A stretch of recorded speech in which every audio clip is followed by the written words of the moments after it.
Ерлігін дәлелдегісі келген екі ойсыз жас жігіт Кореядағы ең қарғыс атқан үш үйдің бірі тастанды. Гонгем психиатриялық ауруханасына кіріп кетті. Мұндағы ең атақты әрі ең қауіпті орын 402-ші бөлме еді. Айтуларынша, оны ашуға талпынған ешкім тірі қайтпаған. Бірақ олар мұндай ырымдарға сенбеді. Отверткамен балға алып, есікті ашпақ болды. Біреуі күлгенде, түсініксіз бір жағдай орын алды. Әлде қашан тоқтаған күлкі арттарынан баяу жаңғырық болып естілді. Дәл осы сәтте қастарындағы есіктің ар жағынан елестің жүзі жылт етіп, бейнежазба үзіліп кетті де, әлгі екеуі қайтадан ешқашан көрінбеді. Бұл оқиға көп ұзамай желіде қызу пікірталас тудырды. Бірі бейнематериал шын десе, енді бірі жалған деді. Ал Хаджун деген оқиғаларды тікелей эфирде көрсететін стример үшін бұл қолда тұрған мүмкіндік еді. Әсіресе, егер оның тікелей эфирі 1 миллион көрермен жинаса, демеушілер оған 500 миллион вон төлейтін болды. Ол бірден Гонгем психиатриялық ауруханасын өзі барып тексеруге шешім қабылдайды. Алдын ала жасаған зерттеулері бойынша, аурухана 1961 жылы ашылғанда Кореядағы ең үздік психиатриялық мекеме ретінде танылған. Бірақ 1979 жылы күтпеген жерден барлық науқастар өз-өзіне қол жұмсап, ал директоры жұмбақ жағдайда жоғалып кеткен. Осыдан бастап аурухана жайлы сан түрлі қауесет тарады. Бірі бұл жерде Жапон солдаттары жергілікті халықты жаппай атқанын, ал оны жасырмақ болып аурухана салғанын айтты. Енді бірі бұл мекеме құпия үкіметтік азаптау орны болғанын, ал науқастар өзін өлтірмеген, директордың қолынан қаза тапқан құрбандар екенін жеткізді. Директордың жоғалуы жайлы да түрлі сөз болды. Кейбірі ол құлап өліпті деді. Аурухана жабылған жылдардан бері адамдар іштегі жылаған дауыстарды естіп, елестерді көргенін айта бастады. Бірақ әңгімелер қаншалықты қорқынышты болса, соншалықты көп адам ол жерді сынап көруге құмартты. Әдеттегідей, кіргендердің көбі қайта шықпай, із-түссіз жоғалды. Келесі күні дайындықтарын толық аяқтаған Хаджун 7 адамнан құралған тобымен Гонгем психиатриялық ауруханасына жолға шықты. Топта 3 әйел стример Аын, Джи Хэн және Шарлотт, сондай-ақ операцияға жауапты Шунг Уку, оператор Сунг Хун, монтажшы Жеюн болды. Негізгі кіреберіс күзетте болғандықтан, олар артқы төбешікте уақытша база құрды. Түн түскен соң тікелей эфир жабдықтарын сынап, бет-жүздері мен көзқарастарын көрсететін бейнекамераларды киіп, Алтау ауруханаға аттанды. Ал топ жетекшісі Хаджун база ішінде қалып, жалпы эфирді қадағалады. Ұзақ жолдан кейін олар қақпаға жетті. Хаджун белгі берген сәттен бастап тікелей эфир ресми түрде басталды. Есіктен кірген бойда мұздай леп соғып,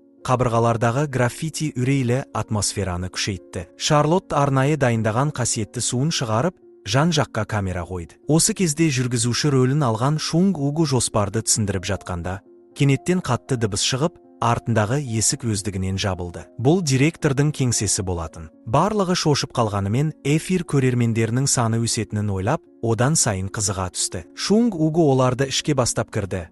Бірақ көргендері қираған қабырғалар мен ескі жиһаздар ғана еді. Сол сәтте олар әйел директордың пациенттермен түскен ескі суретін тауып алды. Фотодағы науқастардың барлығы көздерін бір жаққа тік қадап тұрса, ал директор ғана тікелей камераға қараған. Бұл қорқынышты контраст олардың төбе құйқасын шымырлатты. Тағы бір суреттен директордың пинг-понг ойнап тұрғанын көрді. Бұл басқа бір қауесетті еске салды.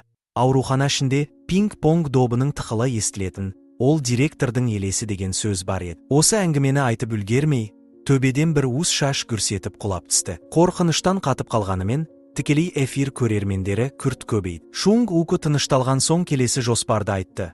Ол Сунг Хунмен бірге директордың кеңсесінде рух шақыру рәсімін жасайды. Ал өзгелері екі топқа бөлініп, әрі қарай зерттеуді жалғастыра. Шарлотт пен Джи Хэн бірінші қабатқа тереңдей түсті. Із қалдыру үшін Шарлотт қабырғаға өз атын жазып, дәл үстіне тірі деген граффитидің жанына қойды. Біраздан кейін олар зертханаға ұқсас бөлмеге кірді. Ішінде медициналық жазбалар мен дәрі-дәрмектер шашылып жатты. Кенет Джи Хэн шкаф ішінен бір түрлі қуыршақты көрді. Ол оған таныс сияқты көрінгенімен, ойланып үлгерместен, әйнектің сынған дауысы құлақ жарды. Шарлотт байқамай ішінде сасық иісті, қауырсынсыз тауық сақталған құмыраны тепкілеп жіберген екен. Осы кезде көрініс Джи Хэн мен Арынға ауысты. Олар 3-ші қабатқа жетіп үлгерген еді. Мұндағы басты назар аударар орын жуынатын бөлме еді. Аңыз бойынша бұл жерде талай науқастар жан тапсырған. Сондықтан аурухананың ең үрейлі бөлігі саналатын. Душ қабырғасында адам бейнесіне ұқсайтын қара таңба бар еді. Бұрыннан үрейлі болған Джи Хэн одан сайын қобалжып, алдын ала дайындап қойған сөздерінде дірілдеп айтты. Ол әрі қарай батыл қадам жасағанда, жартылай адамның басына ұқсас бейне пайда болып, қорқыныштан тілін жұтып қоя жаздады. Алайда, сабырлырақ болған Арын мұқият қарап, оның жай ғана парик екенін, яғни алдыңғы келушілердің әдейі қалдырған қалжыңы екенін түсінді. Басқару бөлмесінен бақылап отырған Хаджун не күлерін, не күрсінерін білмей қалды. Содан кейін кадр қайтадан Джи Хön мен Шарлоттқа ауысты. Олар 4-ші қабатқа көтеріліп, ең қорқынышты есіктің 400-ші бөлменің алдында тұрды. Джи Хön тікелей эфир көрермендеріне бұл бөлменің бұрын аса ауыр жағдайдағы науқастарды емдеу үшін пайдаланылғанын айтты. Бірақ аурухана жабылғаннан бері ешкім ішіне кірмеген. Ал есікті ашуға тырысқандар кейін жұмбақ жағдайда өз өмірін қиыпты. Осылайша бүгінгі тікелей эфирдің басты сәті осы есікті бірінші болып ашу болмақ еді. База ішінде отырған топ жетекшісі Хаджун қуаныштан жарылардай болды. Көрермендер саны әлдеқашан 55 мыңға жеткен. Мұндай қарқынмен миллионға жету қиын болмайтын еді. Біраздан соң алтау қайтадан бірігіп, салтанатты түрде директордың кеңсесіне кірді. Ішінде қызыл жіптер мен қоңыраулар ілулі тұр. Стелде тұмарлар, күріш және рәсімге арналған қызыл ұнтақ қойылған. Джи Хön тізерлеп отырып, хош иісті таяқшаны қойып, дұға жазылған сары тұмарды өртеді. Рәсімді тез аяқтады. Олар еденде үнсіз отырып күтті. Кенет стелдегі шамдар лап етіп сөніп, қоңыраулар қатты сілкінді. Жанталаса қорқып кеткен топтың көзіне қызыл жіптер үзіліп түсіп, барлығы дүркірей қаша жөнелді. Дыбыстар басылған соң ғана алыс жерге жетіп, тыныс ала бастады. Дегенмен, Шунг Ук тікелей эфирді ұмытпай, көрермендерге не болғанын түсіндіруге тырысты. Ол бұл жерде бір таза емес күштің барына ант беріп, қауіпті болса да алға қарай жалғастырамыз деді. Хаджун осы сәтте көріністерді қайта қойып, барлығына аздап демалуға мүмкіндік берді. Бірақ ешкім білмеген нәрсе, Шунг Ук пен Сунг Хун жасырын түрде қайтадан директордың кеңсесіне кіріп, Хаджунға телефон соққан еді. Бар болғаны бәрі алдын ала қойылған қойылым болып шықты. Тек көбірек көрермен жинау үшін жасалған айла. Әдеттегідей, аудитория саны 1-100 мыңнан асты. Алайда, Хаджун қоңырауды аяқтай бергенде, қасында тұрған шағын пеш өздігінен тұтанып, стелдегі компьютер бір түрлі жыпылықтай бастады. Ол асығыс жөндемек болып еді. Бөлме қайтадан қараңғылыққа көмілді. Мұны көрген Хаджун сасқаннан не істерін білмей қалды. Әйтеуір, компьютер қайтадан қосылды. Бірақ эфир бейнесі әлі де оғаш жыпылықтай берді. Хаджун бұған мән бермеді. Шынайы қорқынышты түс әлі жақындап келе жатқаннан бейхабар еді. Аурухана ішінде олар тағы да зертханаға кірді. Иіс әлі де сасық, ал қауырсынсыз тауық орнында жатыр. Бірақ Джи Хön мен Шарлотты таңғалдырғаны бұрын шкафтың ішінде тұрған қуыршақ әлдебір себеппен басқа сөреге ауысып кетіпті. Мұны естіген Хаджун бірден Шунг Укке қуыршақты камераға көрсетуді бұйырды. Өйткені ол маңыздырақ нәрсені байқап үлгерген еді. Қуыршақ топтық фотодағы бір науқастың қолындағы қуыршақпен айна қатесіз ұқсас болатын. Шунг Ук қуыршақты көтерген сәтте, Шарлоттың төзімі таусылып, шыдай алмай бөлмеден жүгіріп шықты. Себебі тәжірибелі зерттеуші ретінде ол мұндай заттарға қол тигізуге болмайтынын, ондай нәрсе апат әкелетінін жақсы білетін. Ирониясы сол, осы қорқыныштан туған дүрбелең эфир көрермендерінің санын 200 мыңнан асырып жіберді. Эфирдің бұл бөлігі аяқталған соң, Хаджун, Шунг Ук пен Сунг Хун тағы да қарқылдап күлді. Себебі мұның бәрі әуелден жоспарланған қойылым еді. Бірақ шындықты білмейтін Шарлот бұл жерден кету керек деп қасарысты. Алайда Хаджун мен басқалары мұндай назар аударар құралды жібермейтін. Ақыры Шунг Ук шын жүректен кешірім сұрап, ештеңеге қол тигізбейтінін айтып уәде берген соң, Шарлот амалсыз келісіп, жалғастыруға көнді. Олар келесі бөлмеге кірді. Бұл топтық емдеу залы еді. Төбесі түгелдей опырылып түскен, ал жан жағында табытқа ұқсас ағаш шкафтар шашылып жатты. Шунг Ук түсіндіріп жүріп, біреуіне жақындап, қолын ішке созды. Осылайша тағы бір қойылымды бастады. Күтпеген қойылым көрермен санын одан әрі өсірді. Бірақ бірінен соң бірі болып жатқан оғаш оқиғалар Джи Хөнді күмәндандырды. Ол Хаджунның Сунг Укке жақыннан тағы қайталауды бұйырғанын естігенде, бәрін өзі тексеріп көруге шешім қабылдады. Батылдықпен қолын шкафтың ішіне соқты. Әуелде ештеңе болмады. Бірақ келесі сәтте Джи Хөнді сыртқа тартып алғандар оның қолында 4 қанға боялған тырнақ ізі барын көріп, барлығы есінен таңғандай болды. Ал бұл тек бастамасы еді. Кенет қатты сықыр естіліп, бір шкафтың есігі баяу ашылып, ішінде ештеңе жоқ болып шықты. Сол сәтте Шарлоттың мойнындағы орамалы көрінбейтін күшпен көтерілді. Барлығы қатып қалып, бөлмеден қаша жөнелді. Бірақ демалуға да үлгермей, оларды алдарынан сұмдық белгі күтіп тұрды. Шарлот қабырғаға жазып кеткен аты тұрған жерде бұрын тірі деп жазылған граффити енді өзін өлтіру деп өзгеріп кетіпті. Бұл көріністі көрген Джи Хön үрейден жанын қоярға жер таппады. Ал Шарлот тағы да жылап жіберіп, мұның қарғыс екеніне толық сенді. Сондықтан екеуі басқалардың тоқтатпақ әрекетіне қарамай,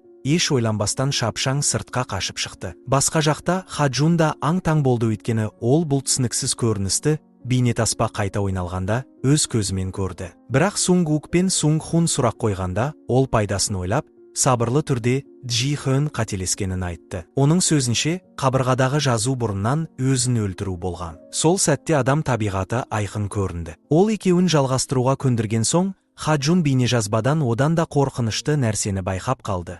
Кадрда алтау тұр, ал жетінші адам камераны ұстап тұр еді. Оған ойлануға мұрша бермей, кенеттен шамдар мен шатырдағы жарық сөніп, эфир бір сәтте үзілді. Хаджун ашуға булығып жатқанда, экран қайта жанып кетті. Дәл сол кезде Сунг Уку хабарласты. Топ мүшелері жаңа шарт қойды. Олар жалғастырады, бірақ егер Хаджун табыстың тағы 20%-ын бөліссе ғана. Бастапқыда ол қарсы болғысы келді, бірақ көрермендер саны 700 мыңға жеткендіктен келісуден басқа амалы болмады. Сыртта Шарлот пен Джи Хön ақыры тыныстап, қауіптен құтылғандай көрінді. Бірақ олар шынайы түнектің енді ғана басталғанын білмеді. Жолдарын қайта іздеп келе жатып, өздері белгілеп кеткен ағашты көрді. Бірақ қанша жүрсе де, қайта-қайта сол ағаштың түбінен шықты. Сол сәтте ауада таныс иіс тарап, жерге қараған Шарлот зертханадағы қоқыстарды, тіпті сасық қауырсынсыз тауықты да көріп қалды. Жан даусымен Джи Хөнді шақырған Шарлот артына бұрылғанда, ол қатып қалыпты. Джи Хön жансыз қуыршақтай қозғалмай тұрды. Оның жаны ұшып кеткендей еді. Шарлот қорқынышын жұтып, абайлап жақындады. Бірақ ең үрейлі сәтте ол қолын тигізе бергенде, көзге көрінбейтін күш оның шашынан жұлып алып, жоғары қарай қатты көтеріп жіберді. Шарлот шыдай алмай айғайлап, арпалса жүріп босап шығып, қараңғылыққа қарай қаша жөнелді. Ал басқалары 4-ші қабатқа жетіп, жуынатын бөлмеге кірді. Тек сәл аялдап шығамыз деп ойлағам. Бірақ кенет қойма жақтан қатты тарсыл естілді. Қорыққанмен құлаққа барқылы Хаджунның бұйрықтарын тыңдап, қосымша ақыға қызыққан Сунг Ук пен Сунг Хун қоймаға кіріп кетті. Шын қараған сәтте бұрыштан бір мүгедек арбасы домалап шығып, арттағы есік тарс жабылып қалды. Олар артына бұрылғанда қорқынышты көріністі байқады. Бөлмедегі барлық жиһаз ауада қалқып жүріп, бірден жерге құлап жатты. Кейін қоқыстар жан-жаққа ұшып, біреудің ашу ызасы айқын сезілді. Сол сәтте Сунг Ук қатты соққы алып, есінен танды. Ал Сунг Хун серігіне көмектесемін бе, әлде өзін құтқарамын ба деп ойланып жүргенде, есік қайта ашылғанын байқамай қалды. Ол да есінен танды. Эфир көрермендері бұл кезде үнсіз 800 мыңға жетті. Ал Шарлот болса ең үрейлі сәтін бастан кешіп жатты. Қаша жүріп шатырды көрді. Ол соңғы үміті секілді оған қарай тұра жүгірді. Бірақ сыртынан жарық көрінгенімен, ішіне кіргенде қараңғылықтан басқа ештеңе болмады. Қорқып, Хаджунның атын шақырды. Сол сәтте ол шындықты түсінді, ол ауруханадан ешқашан шықпаған екен. Джи Хön әлі де бір бұрышта жансыз қуыршақтай қатып тұрды. Бірақ ең қорқыныштысы жердегі қуыршақ дәл оның аяғының түбінде жатты. Үрей мен үмітсіздік толқыны бойын басып, есін жоя бастады. Кенет аяқ дыбыстары жақындап, ол басын көтергенде адамға ұқсамайтын бұралған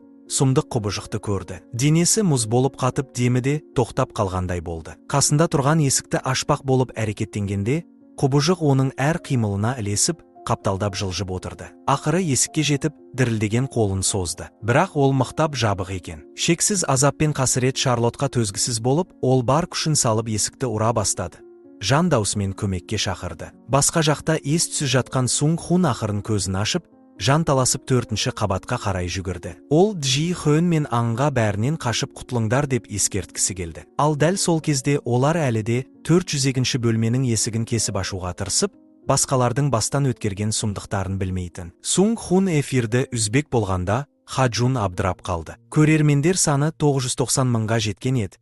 Жетістік қол созым жерде тұрды. Ол енді елеспе, өлім бе ештеңеге мән бермей, құрал жабдығын киіп, ауруханаға өзі ұмтылды. Ол 402-ші бөлмені ашып, бәрін аяқтауға бекінді. Бірақ дәл осы сәтте бұрын соңды болмаған қорқыныш есіктің алдында орын алып жатқан еді. Алдымен еш жерден бір пинг-понг добы домалап келді. Кейін есіктің тұтқасы өздігінен баяу бұрылды. Сол сәтте іштен Шарлоттың жан ұшыра шыққан дауысы естілді. Олар жүгіріп келсе де, есік мызғымай жабық тұрды. Қорқыныш күшейген сайын дәліз шамдары жаппай жыпылықтап, ауынның өлшеу құрылғысы қатты құбылды. Бір сәтте, мазақ қылғандай, ешкім аша алмаған есік өздігінен айқара ашылды. Шам құлап түскенде, олар үрейден қатып қалды. Өздері аты аңызға айналған 402 бөлменің ішінде екен. Жан-жағына қараса, қашатын есік жоқ, еден түгел қара суға толы. Тіпті төбесі де су қабатымен жабылып, бүкіл кеңістік төңкерілген тұңғиыққа айналғандай. Камера арқылы Сунг Хун бұрышта тұрған қара көлеңке бейнені байқап қалды. Бірақ объективті қайта көтергенде ол жоқ болып, орнына осы жерде жан тапсырған сансыз рухтардың азапты айқайлары естілді. Ал бұл кезде ештеңеден хабарсыз ағын 402 бөлменің ашық тұрған есігіне келді. Ол абайлап ішкенді. Бірақ көргені басқалардың бастан кешкен төңкерілген тозақ емес, Шарлот өткерген қасіретті көрініс еді. Ол серіктерін шақырды, бірақ жауап жоқ. Бөлме бос. Тек баяу оның артына тақалған көлеңке ғана бар еді. Сол сәтте Арын шынымен ақ серіктерінің сезінген үрейі мен үмітсіздігін жанымен түйсінді. Ол қозғала алмай, қалтырап тұрып, қолындағы камераны жайлап бұрды. Бірақ қорқыныш мұнымен аяқталған жоқ. Басқа бөлмеде Сунг Хун есін жиды. Өзін 4-ші қабат дәлізінде арбаға байлап қойғанын көріп, шошып кетті. Арбаға белгісіз күш ие болып, әуелі баяу бұрылды да, кейін зымырап 402 бөлмеге қарай айдап әкетті. Жол бойында әр есіктің ар жағынан қараңғы, суық көздер жылт-жылт етті. Бұл әділетсіз қаза тапқан науқастардың рухтары еді. Енді олар оның мәңгілік серігі болма. Ақыры арба 402 бөлмеге кіргенде, есік тарс жабылып, айнала тып-тыныш қалды. Экранда тікелей эфирді небәрі 503 адам ғана тамашалап отырды. Ал чатта неге эфир ерте бітті деген таңғалған пікірлер жазылып жатты. Басында миллион көрермен ешқашан болмаған. Шын мәнінде жарық алғаш сөнген кезде ақ эфир үзілген еді. Одан кейін көргендерінің бәрі Гонгем психиатриялық ауруханасының рухтарының, бәлкім, директордың өзі жасаған елесі болатын. Ашкөздік пен пенделік құмарлық жетегінде Хаджун мен оның тобы қайтар жолы жоқ тұңғиыққа қадам басты. Барлығы бітті дегенде эфир кадрында директордың бейнесі баяу көтеріліп, үнсіз жоғалып кетті. Міне, сол кезде ғана бұл қорқынышты түстің ақыры болды.